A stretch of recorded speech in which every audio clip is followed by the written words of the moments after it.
In favor of Atlanta, but then here comes Brady starting to cook in the third quarter. Look at this strike. Brady, look at this throw, man. Like, watch it from the back angle. You're going to see Tom Brady go from his left, scan back to the right, snap the head, and then watch this absolute rope to Mike Evans by Tom Brady.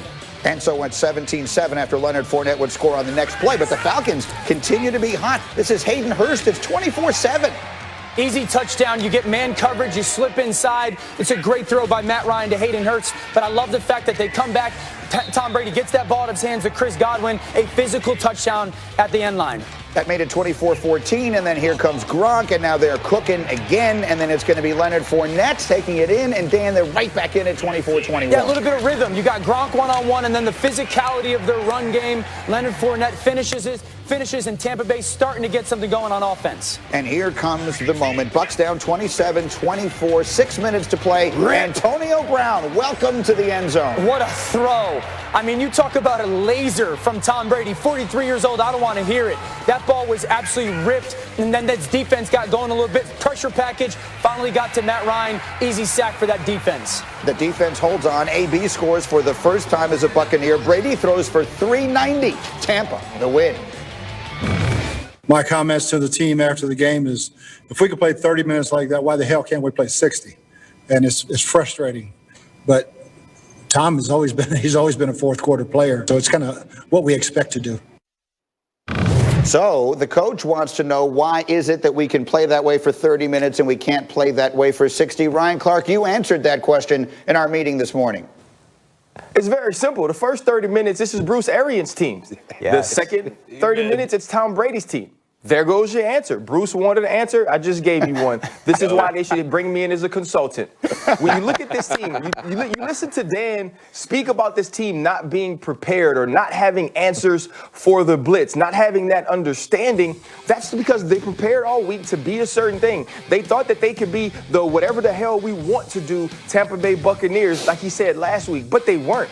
And now in the second half, you get behind. Tom Brady starts to direct. Tom Brady starts to get Leonard Fournette lined up with the Keanu Neal rush that he couldn't get him lined up with the first half. And now you're hitting AB because you're finding the matchups. That's about Tom Brady. That's about Tom Brady understanding how to get teams over the hump, understanding how to use his individual matchups to the best of his ability. And then you watch Todd Bowles' defense and Devin White begin to put pressure on Matt Ryan. This is the team that plays better when they're backed against the wall because they forget about all the stuff they talked about all week, all the things that Bruce Arians said or Byron Leftwich said all week. And now it's all right, Tom, you tell us how to get there. And this is the way they need to start every week. This is the way they need to understand how to win, because when you have those great skill players and the greatest of all time playing quarterback, let him run the show. And Bruce Arians has to relinquish that control. Rex is nodding his head vigorously over here. Yeah, because, look, you have Tom Brady. Act like it. Like, just realize that you have Tom Brady. Like, why do we have to wait 30 minutes to realize we have him? And then next week, I'm going to show you how smart I am. Here's the game plan. And like, he's got to be like, what are we doing? For the love of God, we have Tom Brady. Man, look, when Peyton Manning went to Denver, they let Peyton Manning run the show. You had the greatest of all time. Just say, look, Tom, whatever it is from now on, dude, I'm going to show up. The game is at what time? I'll be there. You go. You take it, my friend. I'm right here. I'm going to go on the golf course. I'm ready to roll, babe. Let's go. It's all you. Dan, get more specific. What is it in the second half? Take me through it. I could hear you in your voice, the enthusiasm during the highlight. What is it that you're seeing in that second half? Okay, so in the first half, RC touched on it. Like, there's no plan for handling pressure. It's to handle pressure, it's either get the ball out or commit numbers to protecting it. They did neither of that in the first half. And then the second half, you watch them bringing in an extra tight end. You watch them use a little bit more play action. They committed 6 or 7 guys into their protection because Atlanta had so much success. And all of a sudden, it's like, wait, we're keeping Tom Brady clean. And then I've said this for weeks. Your receivers don't need help. They're that good. All you have to do is make sure the quarterback is upright.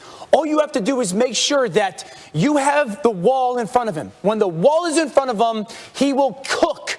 AB can win. Mike Evans can win. Godwin can win. Anyone who tells me Tom Brady can't play anymore, just watch the last 30 minutes. He threw for 320 yards in his second half in the NFL. He threw for a quiet 400.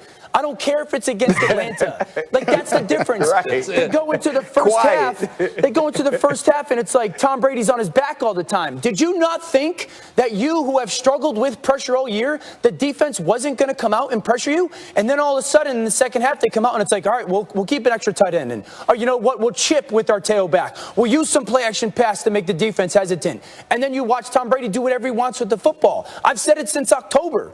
As long as they keep Tom Brady clean, both with plan, execution, this offense will be fine. Look, it's a week-to-week league, and we'll get through some of the other results as we go. But on a weekend where Green Bay didn't look all that good and the Rams suffered an embarrassing defeat and a lot of other, New Orleans loses a game yesterday. This week, the Buccaneers look like a potential Super Bowl team with the way they played in that second half. Everybody stay close. Much more.